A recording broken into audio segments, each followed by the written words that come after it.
اسی طرح ہم اللہ کے معاملے میں ایک تو کوتاہیاں برتتے ہیں، دوسرا ہم ہر اس کام سے منہ موڑتے ہیں جو دین کا معاملہ ہوتا ہے۔ دیکھیں اللہ کے ہر کام میں مصلحت چھپی ہوتی ہے۔ یہ بک تقریباً 3 سال پہلے لکھی گئی تھی اور آج 3 سال بعد اسے پبلش کیا جا رہا ہے، اسے انٹرنیٹ پہ بھیجا جا رہا ہے۔ اس کے پیچھے بھی اللہ کی کوئی مصلحت ہوگی۔ میں یہ تو نہیں کہتی کہ میں نے اس ٹائم لکھی تھی اسی ٹائم ہی پبلشڈ ہو جاتی۔ اللہ جانتا ہے کہ 3 سال یہ پبلش کیوں نہیں ہوئی، یہ میرے اللہ کو معلوم ہے۔ اس لیے ہم اللہ کے معاملوں میں دخل اندازی نہ کیا کریں، اللہ کی مصلحت کو خاموشی سے ایکسیپٹ کر لیا کریں، اللہ بھی ہمارے لیے بہتریاں پیدا کرے گا۔ دنیا کے معاملے میں ہم انتھک کوشش کرتے ہیں، اور جب اللہ کا معاملہ آتا ہے، جب نماز پڑھنی ہوتی ہے تو بس اب بیٹھ کے پڑھ لیتے ہیں، تو بس ہو جاتی ہے نا عشاء کے ٹائم، بس حد ہو گئی، سارا دن بہت کام کیا، لیکن سارا دن دنیا کے کام کیے نا، اب اللہ کے معاملے میں ہماری بس ہو جاتی۔ اس لیے اپنے آپ کو اتنا تھکائیں نا دنیا میں تاکہ آپ عبادت بھی کر سکیں، اتنا نہ تھکائیں کہ عبادت کے لیے بھی وقت نہ ملے۔ اللہ جی ہماری تو بس ہو گئی ہے، یہ ہم خود کے ساتھ ظلم کریں۔ کس کے ساتھ؟ اپنے ساتھ ظلم کریں۔ پھر بھی دنیا ہمیں فارغ کہہ دے تو انسلٹ محسوس ہوتی ہے نا، حالانکہ ہم اتنا کچھ سارا دن کرتے ہیں کہ ہم سے نماز بھی پڑھی نہیں جاتی، اور دنیا کہہ دے کہ یہ تو فارغ ہے، اس نے سارا دن کیا، پھر انسلٹ فیل ہوتی ہے نا، آف کورس محسوس ہوتی ہے۔ اب کیا ملا یہ سب کر کے؟ کیا ملا سارا دن خود کو تھکا کے؟ نتھنگ، کچھ بھی نہیں۔ اب وہی کام اللہ کے لیے کیا ہوتا کہ اللہ تیری رضا کی خاطر، صرف تیری رضا کی خاطر، تو پھر تھوڑی سی مشکل تو پیش آتی لیکن آسانیاں بہت ہوتی۔ پھر کیا ہوتا؟ مشکل کے ساتھ آسانی بھی ہوتی، دنیا میں بھی اور آخرت میں بھی۔ اب دنیا میں آسانیاں کیسے ہوں گی؟ دنیا بظاہر کانٹوں کا گھر ہے، لیکن اگر کانٹے الگ کر لیے جائیں پھولوں سے تو خوشبو ہی پیدا ہوتی ہے۔ دنیا کون سا گھر ہے؟ کانٹوں کا گھر ہے، لیکن کانٹے الگ کر لیے جائیں تو پھر کیا ہو جائے گا؟ ہر طرف خوشبو پیدا ہو جائے گی، یعنی نفرتوں کو ختم کر دیا جائے، محبتیں پھیلائی جائیں، اور سب سے پہلے خوشبو ہمیں آتی ہے۔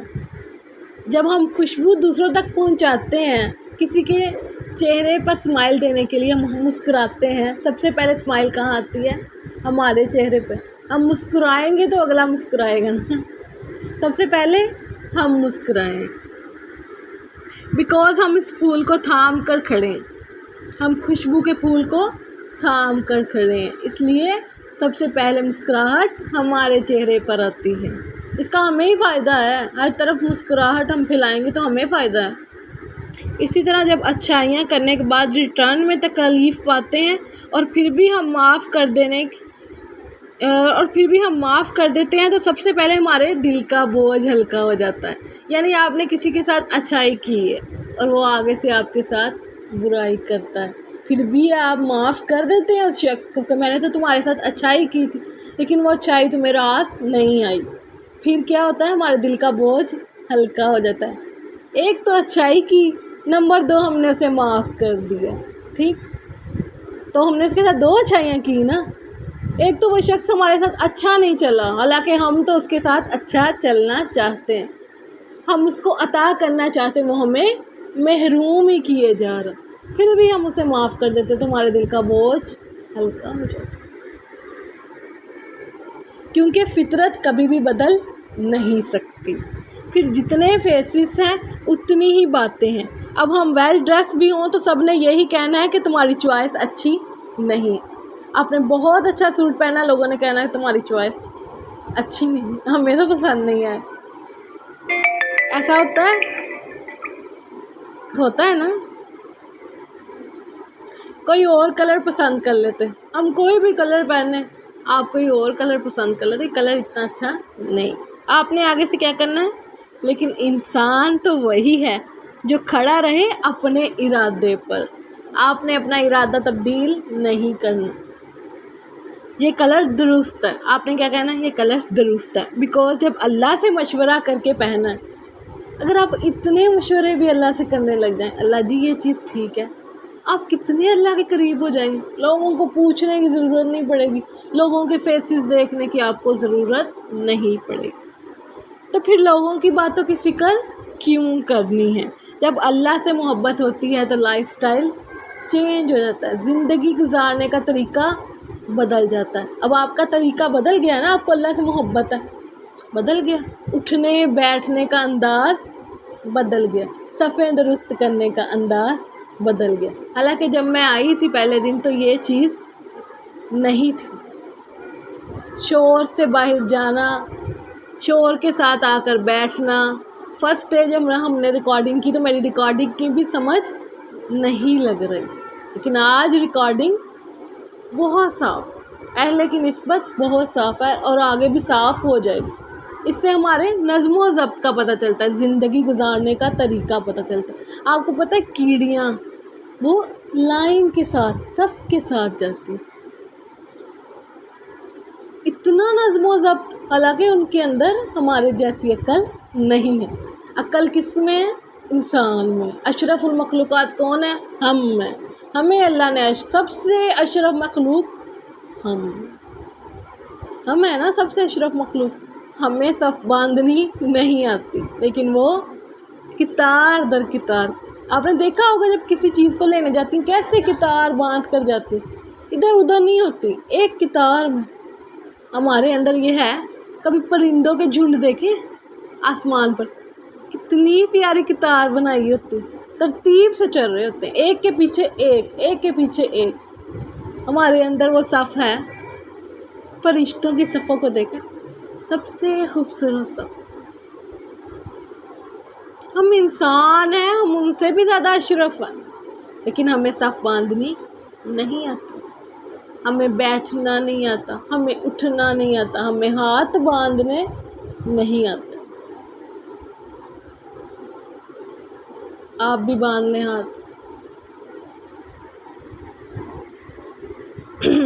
ہر چیز میں کیئر ہونے کے باوجود ہم ان کیئر لیس ہو جاتے ہیں. ہمیں پرواہ ہے ان چیزوں کی, لیکن ہم بے پرواہ ہو جاتے ہیں. کیوں؟ ہمارا دل اللہ کے ساتھ لگ گیا.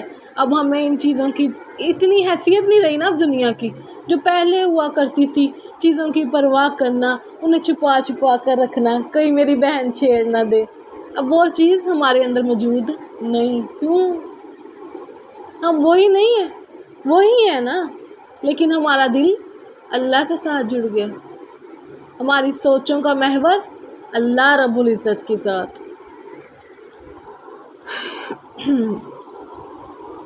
دنیا کی چیزوں سے ایک بے نیازی سی پیدا ہو گئی ہے. کیا سب کو دنیا کی چیزوں سے بے نیازی پیدا ہو گئی ہے نا؟ پھر جس چیز کو پانے کے لیے ہم نے انتھک کوشش کی ہوتی ہے وہ چیز ہمارے قدموں میں آ کر گر جاتی ہے. ہم جس چیز کو پانے کے لیے بہت محنتیں کرتے تھے, اب وہ چیزیں ہمارے قدموں میں گری ہوئی ہیں اور ہمیں ان کی پرواہ نہیں. پرواہ کس کی ہے؟ اللہ کی. پھر محسوس ہوتا ہے کہ کوشش کچھ بھی نہیں, عنایات بہت زیادہ ہیں. اب محسوس ہوتا ہے نا کہ ہم نے اتنی کوششیں جو کی تھی کچھ بھی نہیں.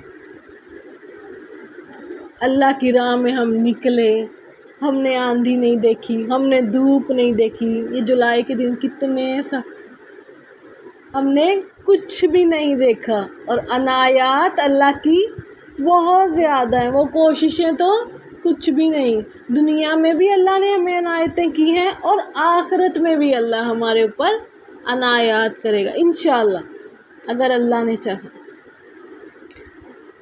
سفر کے بعد آسانیاں. اب کون سا سفر؟ یہ جو ہم دنیا میں طے کر رہے ہیں, اس کے بعد آسانیاں. جب ہم سفر پر تھک چکے ہوں تو اللہ ہمیں ایسی منزل عطا کرے گا کہ ہماری تمام مشکلات دور ہو جائیں گی نا. جنت کو دیکھتے یہ سب بھول جائے گا, قربانیاں یاد نہیں رہیں گی. ہم نے اتنی قربانیاں تو کی نہیں جتنی خوبصورت جنت ہے. مسلمان کا حال یہی ہے کہ جب اس کے ایک جز کو تکلیف پہنچتی ہے تو پورا جسم بھی تکلیف محسوس کرتا ہے. مسلمان کا کیا حال ہے؟ جب اس کے ایک جز کو تکلیف پہنچتی ہے تو پورا جسم تکلیف محسوس کرتا ہے. اور ایک جز ہمارے ماں باپ، رشتہ دار، عزیز و اقارب، دوست، بہن بھائی ہو سکتے ہیں۔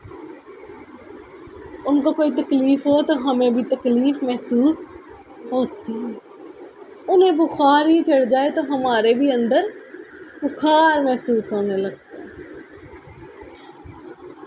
لیکچر کا مطلب کیا ہے آپ کو پتہ؟ لیکچر کا مطلب ہے کہ ہم پورے ہفتے کی پلاننگ کر لیں، ہم نے اپنا پورا ویک کیسے گزارنا ہے۔ ویکینڈ پہ ہم دیکھیں کہ ہمارے اندر وہ چینجنگ آئی ہے یا نہیں آئی۔ اب پورے ویک اگر ہم ایک کام دہراتے ہیں تو نیکسٹ ویک ہمیں خود میں چینجنگ محسوس ہوتی ہے۔ ہر منڈے آپ کی تربیت کلاس ہوگی، ٹھیک ہے؟ باقی پورا ویک ہم قرآن پاک کا سبق پڑھیں گے، ٹھیک ہے؟ آپ کو کوئی اعتراض؟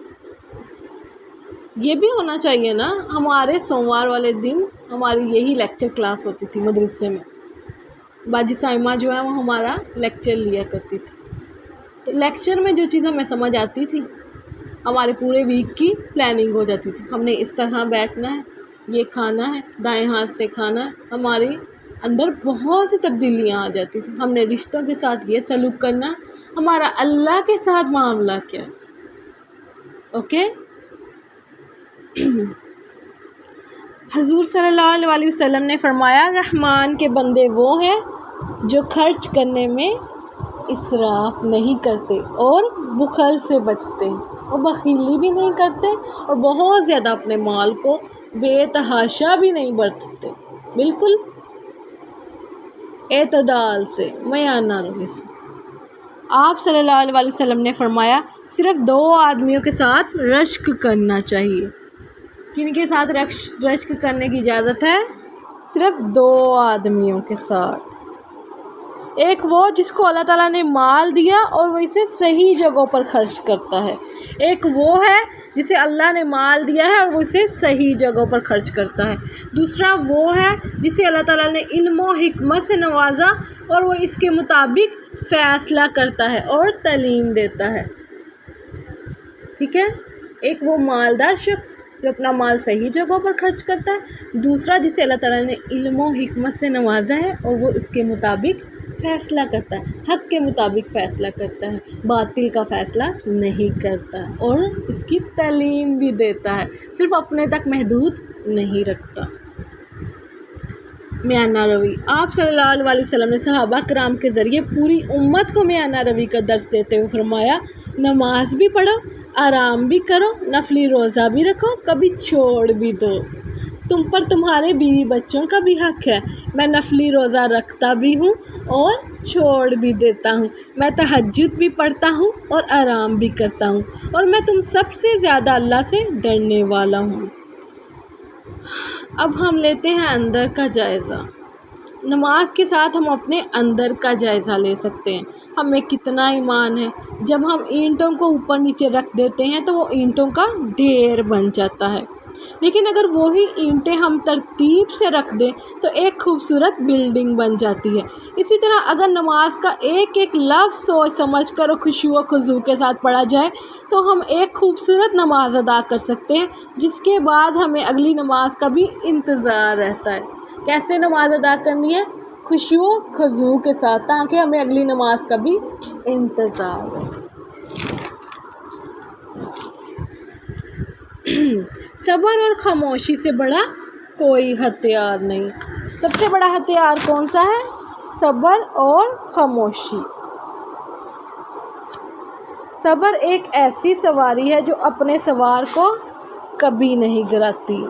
صبر کیسی سواری ہے جو اپنے سوار کو کبھی نہیں گراتی۔ ادھر آ جاؤ، تھوڑا سا اوپر کرنا پڑتا ہے، آپ کی نا چہرہ نہ آ جائے، ادھر آ جاؤ۔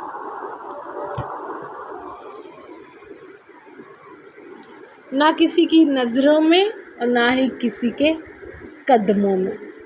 صبر کیسی چیز ہے جو کسی کی نظروں میں، کسی کے قدموں میں نہیں گراتی، تھامے رکھتی ہے اپنے سوار کو۔ نیکی، چھوٹی سے چھوٹی نیکی کو بھی حقیر مت جانیے، چاہے کسی کی طرف مسکرا کر دیکھنا ہو، اور ہو سکتا ہے کہ ہمارے کسی کی طرف مسکرا کر دیکھنے سے ہی دوسرا اپنا دکھ بھول جائے۔ ہو سکتا ہے نا، ہم کسی کی طرف مسکرا کر دیکھیں اور دوسرا اپنا دکھ بھول جائے. ضائع. اگر کچھ بننا چاہتے ہو تو ایک بھی لمحہ ضائع نہ کرو. نو وسپنگ